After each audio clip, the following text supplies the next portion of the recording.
ಇನ್ನೊಂದು ಭಾಗದಲ್ಲಿ ಈ ಒಂದು ಅಣಕೂರು ಗ್ರಾಮದಲ್ಲಿ ಇರ್ತಕ್ಕಂಥ ಹಲವು ಮುಖಂಡರು ಏನು ಡಾಕ್ಟರ್ ಸುಧಾಕರ್ ಕಡೆಯಿಂದ ಅವರಿಗೆ ಅಣಕೂರು ಗ್ರಾಮಕ್ಕೆ ಹೆಚ್ಚಿನ ಒಂದು ಅಭಿವೃದ್ಧಿ ಕಾರ್ಯಗಳನ್ನು ಮಾಡಿಸ್ಕೊಂಡಿದ್ದಂಥವ್ರು ಮತ್ತು ಅವರು ವೈಯಕ್ತಿಕವಾಗಿ ಕೂಡ ಅವರು ಹೆಚ್ಚಿನ ಕೆಲಸವನ್ನು ಮಾಡಿಸ್ಕೊಂಡಿದ್ದಂಥವರು ಇವತ್ತು ಡಾಕ್ಟರ್ ಸುಧಾಕರ್ ಅವರು ಮೊನ್ನೆ ತಾನೇ ಅವರಿಗೆ ಒಂದು ಅಧ್ಯಕ್ಷ ಸ್ಥಾನವನ್ನ ಕೊಟ್ಟು ಅಧ್ಯಕ್ಷರು ಮತ್ತು ಉಪಾಧ್ಯಕ್ಷರು ಎರಡೂ ಸೇರಿ ಅವರಿಗೆ ಕೊಟ್ಟರು. ಆದರೆ ಎಲ್ಲೋ ಒಂದು ಕಡೆ ಅವರು ಬಣ ಇನ್ನೊಂದು ಬಣಕ್ಕೆ ಅವರ ಒಂದು ನಿಷ್ಠೆಯನ್ನು ತೋರಿಸ್ಬಿಟ್ಟಿದ್ದಾರೆ. ಅದೇನು ಅಂತ ಅರ್ಥ ಆಗಿಲ್ಲ. ಡಾಕ್ಟರ್ ಸುಧಾಕರ್ ಕಡೆಯಿಂದ ಏನು ಕೆಳಕಾಗಿದೆಯೋ ಅಥವಾ ಏನೋ ಗೊತ್ತಿಲ್ಲ. ಬಹುಶಃ ಅವರು ಚೇರ್ಮನ್ ಆಗೋವರೆಗೂ ಬಹಳ ಇವ್ರ ಬಗ್ಗೆ ಅಭಿಮಾನ ಅಪಾರವಾದಂತ ಒಂದು ಪ್ರೀತಿ ವಿಶ್ವಾಸವನ್ನು ತೋರಿಸಿ ಇವತ್ತು ಬೇರೆ ಕಡೆ ಅವರ ಒಂದು ನಿಶ್ಚಯನ್ನ ಕೊಟ್ಟಿದ್ದಾರೆ. ಅಂದ್ರೆ ನಾವೇ ಯೋಚನೆ ಮಾಡಬೇಕು. ಅಭಿವೃದ್ಧಿ ಒಂದು ಕಡೆ ಈ ಗ್ರಾಮದ ಅಭಿವೃದ್ಧಿನ ಮಾಡಿದಂತ ಡಾಕ್ಟರ್ ಸುಧಾಕರ್ ಅವರಿಗೆ ಯಾಕೆ ನೀವು ಅವರ ಒಂದು ಸಂಘವನ್ನು ಬಿಟ್ರಿ ಅನ್ನೋ ಒಂದು ಪ್ರಶ್ನೆ ಇವತ್ತು ನಿಮ್ಮ ಊರಲ್ಲಿ ನೀವೇ ಒಂದು ಹಾಕಬೇಕಾಗ್ತದೆ. ಇರ್ಲಿ, ಅದೇನೇ ಇರ್ಲಿ, ಇವತ್ತು ಈ ಗ್ರಾಮದಲ್ಲಿ ತೋರಿಸಿದಂತ ನಿಷ್ಠೆ ಯಾವ ರೀತಿ ಇತ್ತು ಅಂದ್ರೆ ಏನು ಹೊಸದಾಗಿ ಇನ್ನು ಡಾಕ್ಟರ್ ಸುಧಾಕರ್ ಅವರು ಹೊಸದಾಗಿ ಅಣಕೂರು ಬಂದಿದ್ದಾರೇನೋ ಅನ್ನೋ ಒಂದು ಸಂಭ್ರಮದ ವಾತಾವರಣ ಇವತ್ತು ನಿಮ್ಮಲ್ಲಿ ಮನೆ ಮಾಡಿದೆ. ಅದು ಇವತ್ತು ನಿಮ್ಮ ಗ್ರಾಮಕ್ಕೆ ಅವ್ರ ಹಿಂದೆ ಮಾಡಿರ್ತಕ್ಕಂಥ ಅಭಿವೃದ್ಧಿಯ ಬಗ್ಗೆ ನೀವಿಟ್ಕೊಂಡಿರತಕ್ಕಂಥ ನಿಷ್ಠೆಯನ್ನ ತೋರಿಸ್ತದೆ. ಅಂದ್ರೆ ಏನು ದೊಡ್ಡ ದೊಡ್ಡ ನಾಯಕರು ಅವ್ರಿಗೇನೋ ಹೇಳ್ಕೊಳ್ಳಿ, ನನಗೆ ಆಶ್ಚರ್ಯ ಆಗಿದ್ದು ಅದಕ್ಕಿಂತ ನಮ್ಮ ಕೆ ವಿ ನಾಗರಾಜಣ್ಣವರು ಅವರು ಒಬ್ಬ ಮುತ್ಸದ್ದಿ ರಾಜಕಾರಣಿಯಾಗಿ ಅವರ ರಾಜಕೀಯ ಸಂಧ್ಯಾಕಾಲದಲ್ಲಿ ಏನು ಹೇಳ್ತಾ ಇದ್ರು, ಯಾವುದೋ ಬಣದಲ್ಲಿ ಹೋಗಿ ಇವರೆಲ್ಲ ಹೋಗಿ ಒಂದಷ್ಟು ಜನ ಸೇರ್ಕೊತಿದ್ದಾರೆ ಅಂತ. ನಾಗರಾಜಣ್ಣನವರಿಗೆ ಈ ಮುಖಾಂತರ ನಾನು ಹೇಳಕ್ಕೆ ಇಷ್ಟಪಡ್ತೀನಿ. ನಾಗರಾಜಣ್ಣವರೇ, ಈ ಒಂದು ಏನು ಬಣ ಅಂತ ನೀವು ಹೇಳ್ತಿದ್ದೀರಾ, ಈ ಬಣ ಇದೇ ನಿಮಗೆ ಟಿಕೆಟ್ ಸಿಗದೇ ಇದ್ದಾಗ KMF ಇದರಲ್ಲಿ ಕಷ್ಟ ಆದಾಗ ನಿಮಗೆ ಸಿಗಲಿ ಸಿಗದಿರ ಹೋಗಲಿ ನಿಮ್ಮನ್ನು ಗೆಲ್ಲಿಸಲೇಬೇಕು ಅಂತ ಪಣ ತೊಟ್ಟಿದ್ದಂತಹ ಬಣ ನಾಗರಾಜಣ್ಣ. ನಾವು ಎಲ್ಲರೂ ಸಹ ನಮ್ಮ ಕೈಲಾದಷ್ಟು ನಿಮ್ಮ ನಾಯಕರುಗಳಷ್ಟು ನಿಮ್ಮಷ್ಟು ದೊಡ್ಡವರು ಅಲ್ಲದೆ ಇದ್ರು ಒಂದು ಅಳಿಲು ಸೇವೆಯನ್ನು ಪ್ರಾಮಾಣಿಕವಾಗಿ ನಿಮಗೆ ಮಾಡಬೇಕು ಅಂತ ಅಂದ್ಕೊಂಡಿದ್ದಂತಹ ಬಣ ನಾವು.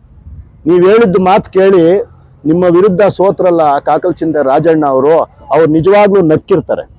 ಯಾಕಂದರೆ ಅದೇ ಕಾಕಲಚಿಂತೆ ರಾಜಣ್ಣ ಅವರು ನನ್ನ ಆತ್ಮೀಯ ಗೆಳೆಯರು, ನನ್ನ ಪಕ್ಕದ ಊರಿನವರು, ತುಂಬ ವರ್ಷಗಳ ಅವಿನಾಭಾವ ಸಂಬಂಧ ನಮ್ಮದು. ಸಂದೀಪ್, ನಾನು ಈ ಥರ ಎಲೆಕ್ಷನ್ ನಿಲ್ತಾ ಇದ್ದೀನಿ, ನೀನು ನನ್ನ ಜೊತೆ ಬಂದು ನನಗೆ ಕೆಲಸ ಮಾಡಬೇಕು ಅಂತ ಅವ್ರು ಕೇಳಿದಾಗ ನನಗೆ ಆವತ್ತು ಅವ್ರಿಗೆ ಓಪನ್ ಆಗಿ ಹೇಳಿದ್ದೆ, ಯಾವುದೇ ಕಾರಣಕ್ಕೂ ಕೆ ವಿ ನಾಗರಾಜಣ್ಣನ ಬಿಟ್ಟು ನಾವು ಬೇರೆ ಕೆಲಸ ಮಾಡಲ್ಲ ಅಂತ. ಕೆ ವಿ ನಾಗರಾಜಣ್ಣನವ್ರಿಗೆ ಈ ಮುಖಾಂತರ ಮತ್ತೊಂದು ಮಾತು ಹೇಳ್ತಾ ಇದ್ದೀನಿ, ಯಾವುದೇ ಕಾರಣಕ್ಕೂ ಎಲ್ಲೂ ರಾಜಕೀಯವಾಗಿ ನೀವು ನನಗೆ ಸಹಾಯ ಮಾಡಿಲ್ಲ ಇದುವರೆಗೂ. ನಾನು ಜಿಲ್ಲಾಧ್ಯಕ್ಷನಾದಾಗ ಹಣ ನಿಮ್ಮ ಬಂದು ಆಶೀರ್ವಾದ ತಗೊತೀನಿ ಅಂದರೆ ನಿಮ್ಮ ಮನೆಗೆ ಬರೋಕ್ಕೆ ಬಿಡಲಿಲ್ಲ ತಾವು.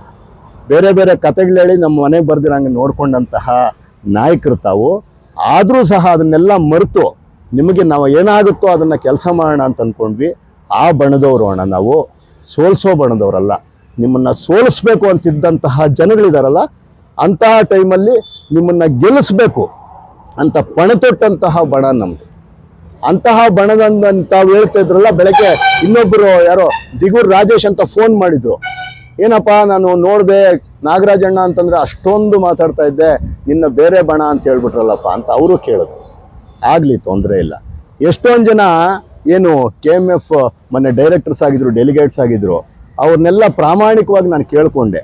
ಯಾರ್ಯಾರು ಗೊತ್ತಿದೆಯೋ ಅವ್ರನ್ನೆಲ್ಲರನ್ನು ನಾಗರಾಜಣ್ಣಂಗೆ ಓಟ್ ಹಾಕಿ, ನಾಗರಾಜಣ್ಣಂಗೆ ಓಟ್ ಹಾಕಿ ಅಂತ. ಅವರೆಲ್ಲರೂ ನಿಜವಾಗ್ಲೂ ಯಾವ ಬಣದವರು ಇದು ಸಂದೀಪ್ ರೆಡ್ಡಿ ಅಂತ ಅಂದ್ಕೊಂಡಿರ್ಬೋದು. ನಾಗರಾಜಣ್ಣ, ನಮಗೊಂದು ಒಳ್ಳೆ ಪಟ್ಟ ಕೊಟ್ಟಿದ್ದೀರಾ, ದೇವ್ರು ನಿಮ್ಗೆ ಒಳ್ಳೇದು ಮಾಡಲಿ. ನಿಮ್ಮಂಥ ಮುತ್ಸದ್ದಿ ರಾಜಕಾರಣಿಗಳು ಚಿಕ್ಕಬಳ್ಳಾಪುರಕ್ಕೆ ಬೇಕು. ಯಾವ ರೀತಿ ರಾಜಕಾರಣಿಗಳು ಇರಬಾರ್ದು ಅನ್ನೋದಕ್ಕೆ ತಾವೊಂದು ಎಕ್ಸಾಂಪಲ್ ಆದರೆ ಇವತ್ತು ನಿಮ್ಮ ಜೊತೆ ನಿಂತ್ಕೊಬೇಕು ಅಂತ ತುಂಬ ಕಷ್ಟ ಬಿದ್ದು ನಾವೆಲ್ಲ ನಮ್ಮ ಕೈಯಲ್ಲಿ ಆಗಿದ್ದನ್ನು ನಾವು ಮಾಡಿದ್ವಿ. ಆದರೆ ನಿಮಗೆ ಗೊತ್ತಿಲ್ಲದಿರೋ ಇರ್ಬೋದು ಅಷ್ಟೇ, ಏನು ಬೇರೆಯವ್ರ ಥರ ಆಟೋಟಪಗಳನ್ನು ಮಾಡ್ದಿರಾ ನಮ್ಮ ಪಾಡಿಗೆ ನಾವು ಒಳಗಡೆ ಅಂಡರ್ ಕರೆಂಟ್ ಆಗಿ ನಿಮ್ಮ ಪರವಾಗಿ ನಮ್ಮ ಕೈಲಾದಷ್ಟು ನಾವು ಕೆಲಸ ಮಾಡಿದ್ವಿ. ಅಂಥದನ್ನು ತಾವು ನಮ್ಮನ್ನೊಂದು ಸಪ್ರೇಟ್ ಬಣ ಅನ್ನೋ ಥರ ತಾವು ಮಾತಾಡಿದ್ರಲ್ಲ, ಇದು ನಿಮಗೆ ಶೋಭೆ ತರೋ ಅಂಥದ್ದಲ್ಲ. ದೇವ್ರು ನಿಮ್ಗೆ ಒಳ್ಳೇದು ಮಾಡಲಿ. ರಾಜಕೀಯ ಸಂಧ್ಯಾಕಾಲದಲ್ಲಿದ್ದೀರಾ, ಮುಂದೆ ಇನ್ನೂ ದೊಡ್ಡ ದೊಡ್ಡ ಪದವಿಗಳು ಸಿಗಲಿ. ಆ ಪದವಿಗಳು ಸಿಗೋದಕ್ಕೆ ಏನು ತಾವೆಲ್ಲ ಏನು ಅಂದ್ಕೊಂಡಿದ್ದೀರಾ, ಆ ದೊಡ್ಡ ದೊಡ್ಡ ನಾಯಕರು ಅವರು ತಮಗೆ ಇನ್ನಾದರೂ ಮನಸ್ಫೂರ್ತಿಯಾಗಿ ಲೆಕ್ಕಾಚಾರ ಇಲ್ದಿರ ಸಹಾಯ ಮಾಡಲಿ ಅಂತ ಈ ಮುಖಾಂತರ ಕೇಳ್ಕೊತಾ ಇದ್ದೀನಿ. ನನಗೆ ಭಗತ್ ಸಿಂಗ್ ಚಾರಿಟೇಬಲ್ ಟ್ರಸ್ಟ್ 10 ಹಲವು ಕಾರ್ಯಕ್ರಮಗಳನ್ನು ಮಾಡ್ತಿದೆ. ಸಹಜವಾಗಿ ಎಲ್ಲಿ ಕಾರ್ಯಕ್ರಮಗಳು ಚೆನ್ನಾಗಿರ್ತದೆ ಅಲ್ಲಿ ಜನ ಸೇರುವಂಥದ್ದು ಆಗ್ತಾನೆ ಇರ್ತದೆ. ಆದರೆ ತಾವು ಯಾವ ಒಂದು ವಿಷಯದ ಬಗ್ಗೆ ಪರ್ಟಿಕ್ಯುಲರ್ ಆಗಿ ಹೇಳ್ತಿದ್ದೀರಿ ಅಂತ ನಂಗೆ ಗೊತ್ತಿಲ್ಲ. ಯಾವ ವಿಷಯ ಅಂತ ಗೊತ್ತಾದರೆ ನಾನು ಅದಕ್ಕೆ ಆನ್ಸರ್ ಮಾಡ್ತೀನಿ. ಸೋಲ್ಸೋವಂಥ ಬಣವನ್ನು ನಿಜಕ್ಕೂ ತಮಾಷೆ ಆದಂತಹ ಒಂದು ಏನು ಸ್ಟೇಟ್ಮೆಂಟ್ ಅದು. ತಾವು ಹೇಳ್ತಿದ್ದೀರಾ ಅದನ್ನು ನಾನು ಮಾಡಿರ್ಬೋದು, ನನ್ನನ್ನು ಉದ್ದೇಶಿಸಿ ಮಾತಾಡಿರ್ಬೋದು ಅಂತ. ನನ್ನನ್ನೇ ಉದ್ದೇಶಿಸಿ ಮಾತಾಡಿದರೆ ನಾನು ಅದ್ರ ಬಗ್ಗೆ ಹೇಳೋದೇನಂತಂದರೆ, ನಾನು ಹುಟ್ಟಿದಾಗಿಂದ ನಾನು ತುಂಬ ಸಾಮಾನ್ಯ ಕುಟುಂಬದಲ್ಲಿ ಹುಟ್ಟಿ ಹಂತ ಹಂತವಾಗಿ ಜೀವನವನ್ನು ಕಟ್ಕೊಂಡ್ಬಂದಿರೋವಂಥವನು. ಆ ಸೋಲಿನ ನೋವು, ಆ ಸೋಲಿನ ತಲ್ಲಣಗಳು ಎಷ್ಟು ಕಷ್ಟ ಇರುತ್ತೆ ಅನ್ನೋದು ನನಗೆ ಗೊತ್ತಿದೆ. ನಾನಿವತ್ತು ಚಿಕ್ಕಬಳ್ಳಾಪುರಕ್ಕೆ ಬಂದಿರೋದು ನನ್ನ ಜನಗಳನ್ನು ಗೆಲ್ಸೋಕ್ಕೆ. ಜನಗಳಿಗೆ ಇವತ್ತು ನಾನು ಏನು ನನ್ನ ಬಿಸ್ನೆಸ್ ಕಟ್ಕೊಂಡಿದ್ದೀನಿ, ದೇವ್ರ ದಯೆ ಚೆನ್ನಾಗಿದೆ, ಏನೋ ಒಂದಷ್ಟು ಬಿಸ್ನೆಸ್ಸಲ್ಲಿ ಮುಂದುವರೆದಿದ್ದೀವಿ, ಸಮಾಜ ಸೇವೆ ಮಾಡಿಕೊಂಡು ಬರ್ತಾ ಇದ್ದೀವಿ. ಜೊತೆಗೆ ರಾಜಕೀಯ ಯಾರು ಏನು ಮಾಡಬಾರ್ದಂತಹ ಪಾಪದ ಕೆಲಸ ಏನಲ್ಲ. ರಾಜಕೀಯದಲ್ಲೂ ಸಹ ಪ್ರಜಾಪ್ರಭುತ್ವ ವ್ಯವಸ್ಥೆಯಲ್ಲಿ ಅಂಬೇಡ್ಕರ್ ಅವರು ಹುಟ್ಟಿದ ದಿನ ಇವತ್ತು. ಅವರು ಹಾಕಿಕೊಟ್ಟಂಥ ಸಂವಿಧಾನದಲ್ಲಿ ಎಲ್ಲರಿಗೂ ಭಾಗವಹಿಸುವಂಥ ಅವಕಾಶ ಇದೆ. ಅಂಥದ್ದೇ ಒಂದು ಆಸೆ ಇಟ್ಕೊಂಡು ಚಿಕ್ಕಬಳ್ಳಾಪುರದಲ್ಲಿ ಏನಾದರೂ ಒಂದು ಒಳ್ಳೇದು ಮಾಡಬೇಕು ಅನ್ನೋ ಉದ್ದೇಶದಿಂದ ನಾನು ಬಂದಿದ್ದೀನಿ. ನಾನು ಜನಗಳನ್ನು ಗೆಲ್ಲಿಸ್ಬೇಕು ಅಂತ ಆಸೆ ಇಟ್ಕೊಂಡಿದ್ದೀನಿ. ಬಿಟ್ಟರೆ ಯಾರನ್ನೋ ಸೋಲಿಸುವಂತಹ ಹೀನ ಮನಸ್ಥಿತಿ ನನಗೆ ಯಾವತ್ತೂ ಬಂದಿಲ್ಲ. ನಾನು ಆ ರೀತಿಯ ಒಂದು ಯೋಚನೆ ಸಹ ನಾನು ಮಾಡೋಕ್ಕೆ ಸಾಧ್ಯ ಇಲ್ಲ. ತಾವು ಹೇಳಿದಂತಹ ಆ ಒಂದು ಸಂದರ್ಭದಲ್ಲಿ ನಾನು ಅಬ್ಸರ್ವ್ ಮಾಡ್ತಿದ್ದೆ. ಅಲ್ಲಿ ಯಾರೋ ಒಬ್ಬಷ್ಟು ಕಾರ್ಯಕರ್ತರನ್ನು, ಏನು ಒಂದು ಸಣ್ಣ ಸಣ್ಣ ಕಾರ್ಯಕರ್ತರು, ಹಳ್ಳಿಯ ಮಟ್ಟದ ಪಂಚಾಯಿತಿ ಮಟ್ಟದ ಕಾರ್ಯಕರ್ತರನ್ನು ಉದ್ದೇಶಿಸಿ ಒಂದು ರೀತಿ ಅವರಿಗೆ ಬೆದರಿಕೆ ಹಾಕೋ ರೀತಿ ಆ ಒಂದು ಸ್ಟೇಟ್ಮೆಂಟ್ಸ್ ಇದ್ದಿದ್ದನ್ನು ನಾನು ನೋಡಿದೆ. ನನ್ನ ರಾಜಕೀಯ ನಾಯಕರಲ್ಲಿ ಈ ಒಂದು ಎಕ್ಸಾಂಪಲ್ ತಗೊಂಡು ಎಲ್ಲ ರಾಜಕೀಯ ನಾಯಕರಲ್ಲಿ ನಾನು ಕಳಕಳಿಯಾಗಿ ಮನವಿ ಮಾಡ್ತೀನಿ, ದಯವಿಟ್ಟು ಯಾವುದೇ ಒಬ್ಬ ಕಾರ್ಯಕರ್ತ ಇರ್ಬೋದು, ಒಬ್ಬ ಸಣ್ಣ ನಾಯಕ ಇರ್ಬೋದು, ಅಥವಾ ದೊಡ್ಡ ನಾಯಕ ಯಾರೇ ಇರ್ಬೋದು, ಏನು ತಾವುಗಳು ಯಾವಾಗಾದರೂ ಬೇಕಾದಾಗ ಪಕ್ಷಗಳಿಂದ ಪಕ್ಷಗಳಿಗೆ ಜಂಪ್ ಮಾಡುವಂತಹ, ಅದಕ್ಕೆ ನಾನು ತ್ಯಾಗ ಮಾಡಿ ಬಂದೆ ಅಂತಹ ಸ್ಟೇಟ್ಮೆಂಟ್ ಕೊಡುವಂತಹ ಕೆಲಸಗಳನ್ನು ತಾವು ಮಾಡ್ಬೋದು. ತಾವು ಏನೇನು ಹುದ್ದೆಗಳನ್ನು ಏನು ಅದನ್ನು ಅನುಭವಿಸ್ತಿರ್ತೀರ, ಅದಕ್ಕೆಲ್ಲ ಮತ್ತು ಇಂಥದೇ ಪೋರ್ಟ್ಫೋಲಿಯೋ ಬೇಕು ಅಂತಹ ನೆಗೋಷಿಯೇಟ್ ಮಾಡುವಂತಹ, ಇಲ್ಲ ಅಂತಂದರೆ ನಾನು ಇನ್ನೇನೋ ಮಾಡಿಬಿಡ್ತೀನಿ ಅಂತಹ ಬ್ಲ್ಯಾಕ್ ಮೇಲ್ ಮಾಡುವಂತಹ ರಾಜಕಾರಣಗಳನ್ನು ಯಾರೋ ನಿಮ್ಮಷ್ಟು ದೊಡ್ಡ ಮಟ್ಟದ ರಾಜಕಾರಣಿಗಳು ಮಾಡ್ಬೋದು. ಬಿಟ್ಟರೆ ಮಾಮೂಲಿ ಜನ, ಏನು ಪಾಪ ಹಳ್ಳಿಗಳಲ್ಲಿರುವಂತಹ ಜನ, ಪಂಚಾಯಿತಿ ಮಟ್ಟದ ಜನ, ಅವರು ತುಂಬ ದೊಡ್ಡ ಆಸೆಗಳನ್ನೇನೋ ಇಟ್ಕೊಂಡು ರಾಜಕೀಯ ಮಾಡ್ತಿರಲ್ಲ. ಅವರೆಲ್ಲ ಏನು ರಾಜಕೀಯ ಮಾಡ್ತಿರ್ತಾರಂದರೆ, ಆ ಸಣ್ಣ ಹಳ್ಳಿಯ ಮಟ್ಟದಲ್ಲಿ ಒಂದು 4 ಜನಕ್ಕೆ ಒಳ್ಳೇದಾಗುತ್ತಾ, ನನ್ನಿಂದ ಅವ್ರಿಗೇನಾದರೂ ಆದರೆ ನನಗೊಂದು ಹೆಸರು ಬರುತ್ತಾ ಅಂತ ಒಂದು ಸಣ್ಣ ಸ್ವಾರ್ಥ ಇರುತ್ತೆ.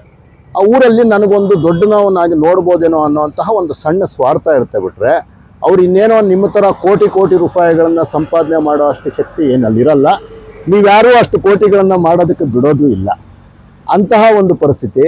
ನಾನು ಎಲ್ಲ ರಾಜಕೀಯ ನಾಯಕರಲ್ಲಿ ಹೇಳೋದೇನಂತಂದರೆ, ಒಬ್ಬ ಸಣ್ಣ ಕಾರ್ಯಕರ್ತ ಅಥವಾ ಒಬ್ಬ ಸಣ್ಣ ನಾಯಕ ಯಾರಾಜನ ಇದ್ದಾನಂತಂದರೆ ಅವನು ತಮ್ಮ ಹಂಗಲ್ಲಿರಲ್ಲ.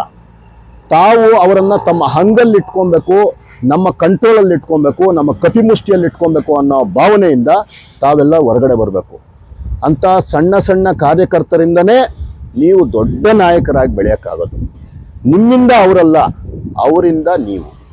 ನಾನೇನೋ ಮಾಡಿಬಿಟ್ಟೆ, ನಾನೇನೋ ಕೊಡಿಸ್ಬಿಟ್ಟೆ, ನಾನು ಮಾಡಿದ್ದಕ್ಕೆ ಯಾರು ಏನು ಮರ್ಸಿಡಿಸ್ ಬೆಂಜಲ್ಲಿ ಯಾರೂ ಓಡಾಡ್ತಾ ಇಲ್ಲ ನಾಯಕರೇ. ಎಲ್ಲರೂ ಒಂದು 2 ವೀಲರ್ ಇಟ್ಕೊಂಡಿರ್ಬೋದು, ಹೆಚ್ಚಂದರೆ ಒಂದು ಚಿಕ್ಕ ಕಾರ್ ಇಟ್ಕೊಂಡಿರ್ಬೋದು, ಅವ್ರದ್ದೇ ಆದ ಜಮೀನು ಇರ್ತದೆ, ವ್ಯವಸಾಯ ಮಾಡ್ತಿರ್ತಾರೆ, ಮಕ್ಕಳುಗಳು ಅಲ್ಲಿ ಇಲ್ಲಿ ಕೆಲಸಕ್ಕೆ ಹೋಗ್ತಿರ್ತಾರೆ, ಬೆಳಗ್ಗೆ ಇದ್ದರೆ ಅವ್ರು EMI ಕಟ್ತಾರೆ, ಅವರ ಕಷ್ಟದ ಹಣದಲ್ಲಿ ಅವ್ರು ಜೀವನ ಮಾಡ್ತಿರ್ತಾರೆ. ಇದು ಎಲ್ಲ ಪಕ್ಷಗಳ ನಾಯಕರಿಗೂ ಅನ್ವಯ.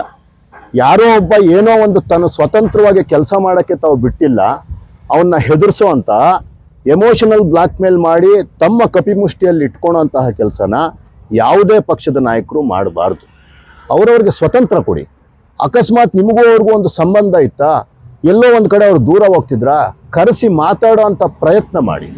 ಅವರು ನಿಮ್ಮಂಗೆ ಮನುಷ್ಯರು ಅನ್ನೋದನ್ನು ತಾವು ಗಮನದಲ್ಲಿಟ್ಕೊಳ್ಳಿ.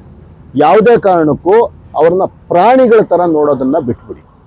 ಅವ್ರಿಗೂ ಸ್ವಾಭಿಮಾನ ಇರುತ್ತೆ, ಅವರ ಮನೆಯಲ್ಲಿ ಹೆಂಡತಿ ಮಕ್ಕಳಿರ್ತಾರೆ, ಅವ್ರ ಮನೆಗೆ ಅವರೇ ಹೀರೋ. ನಿಮಗೆ ಹೆಂಗೆ ನೀವು ಇಡೀ ಪ್ರಪಂಚಕ್ಕೆ ಹೀರೋ ಆಗಿ ಕೊಟ್ಟಿರ್ತೀರೋ, ಅವರ ಒಂದು ಸಣ್ಣ ಪ್ರಪಂಚದಲ್ಲಿ ಅವರ ಹೆಂಡತಿ ಮಕ್ಕಳಿಗೆ ಆ ಕಾರ್ಯಕರ್ತರೇ ಹೀರೋ. ದಯವಿಟ್ಟು ಅವರ ಸ್ವಾಭಿಮಾನವನ್ನು ಒಡೆಯುವಂಥ ಕೆಲಸ, ಅವ್ರನ್ನ ಎದುರಿಸುವಂಥ ಕೆಲಸ ಮಾಡಬೇಡಿ. ಯಾವುದೇ ಕಾರಣಕ್ಕೂ ಈ ಆಟಗಳು ರಾಜಕೀಯದಲ್ಲಿ ಎಲ್ಲೂ ನಡೆದಿಲ್ಲ.